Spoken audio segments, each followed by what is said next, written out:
ज्ञान नाही विद्या नाही ती घेण्याची गोडी नाही, बुद्धी असून चालत नाही तयास मानव म्हणावे का?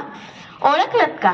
म्या सावित्री, सावित्री ज्योतिबा फुले, सातारा जिल्ह्यातील खंडाळा तालुक्यातील नायगावच्या खंडोजी नेवासे पाटलांची म्या कन्या.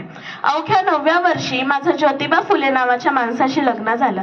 मग मला हळूहळू कळायला लागलं की ज्या माणसाशी माझं लग्न झालंय तो एक सर्वसाधारण माणूस नाही, तर या जगाला क्रांती देणारा क्रांती सूर्यच आहे. त्या काळी स्त्रियांनी उमरा ओलांडण्याची पद्धत नव्हती. बाईच्या जातीनं कसं आपण बरं, आपलं घर बरं आणि घरातली चूल. स्त्री पुरुष जातीपाती असा लई भेदभाव होता. पण या सर्वांवर एकच उपाय आणि ते म्हणजे शिक्षण. शिक्षणाची आस हे एकच खूळ ज्योतिरावांच्या मनात होतं. असाच एकदा शिक्षणाचा प्रसार करण्यासाठी ते एका शाळेत गेले.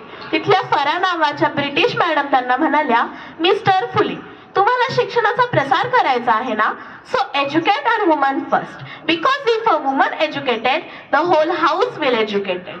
पण तुम्ही लोक वुमनला घराच्या बाहेरच पडून देत नाही. So bad mister Phule. मग झालं, ते आले माझ्याकडे पाटी पेन्सिल घेऊनच आणि मला म्हणाले, सावित्री, आजपासून म्या तुला शिकवणार.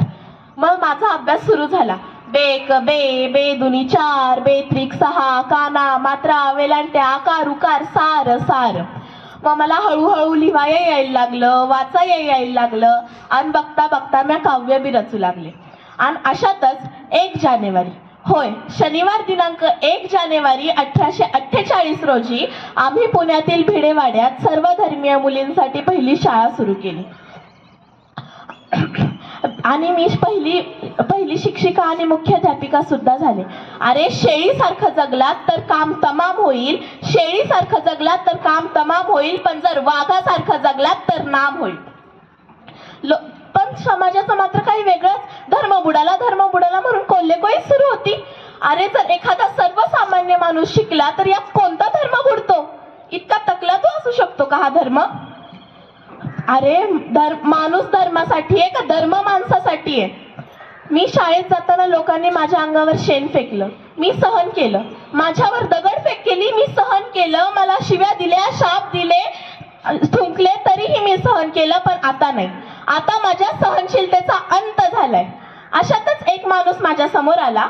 मला म्हणाला, ए टवळे, कुठं निघालीस? आधी आमच्या पोरीबाईंना शिकवायचं बंद कर. तुला तुझी अब्रू प्यारी का ते 1.5 दमडीचं शिक्षण? कदाचित त्याला माहित नसावं की आम्हीही ज्योतिबा फुलेंच्या पत्नी आहोत.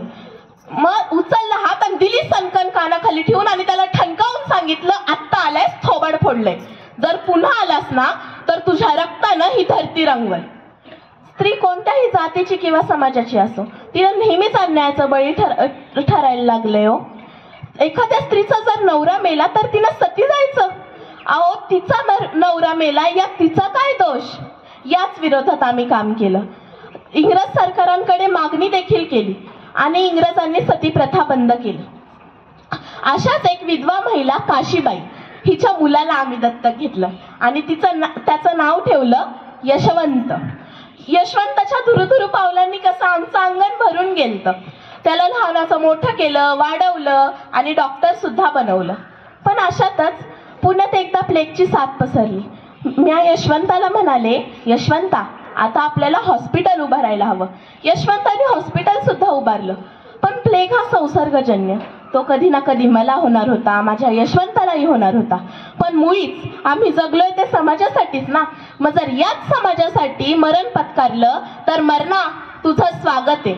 अहो, सावित्रीची मी सावित्रीबाई झाले, सावित्रीबाईची सावित्री माईही झाले. अहो, बघता बघता आमच्या 18 शाळा सुरू झाल्या. बघता बघता आमच्या 18 शाळा सुरू झाल्या. सती प्रथा, केशवपन या सर्वांचा आम्ही विरोध केला. त्या प्रथा हळूहळू बंदही झाल्या, कारण आनंद होता तो आयावया शिकण्याचा. म्हणून म्हणते, ज्ञानाविना मती गेली, मतीविना नीती गेली, नीतीविना गती गेली, गतीविना वित्त गेले, वित्तविना शुद्ध खचले. एवढे अनर्थ त्या अविद्येने केले, एवढे अनर्थ त्या अविद्येने केले. म्हणून म्हणते, मुलींना वाचवा, मुलींना शिकवा आणि या देशाची साक्षरता वाढवा. कारण जेव्हा एक मुलगा शिकतो तेव्हा तो एकटाच शहाणा होतो, पण जेव्हा एक मुलगी शिकते तेव्हा ती अख्ख्या घराण्याला शहाणं करते, तेव्हा ती अख्ख्या घराण्याला शहाणं करते. म्हणून कृपया मुलींना वाचवा, मुलींना शिकवा आणि या देशाची साक्षरता वाढवा. मनपूर्वक धन्यवाद.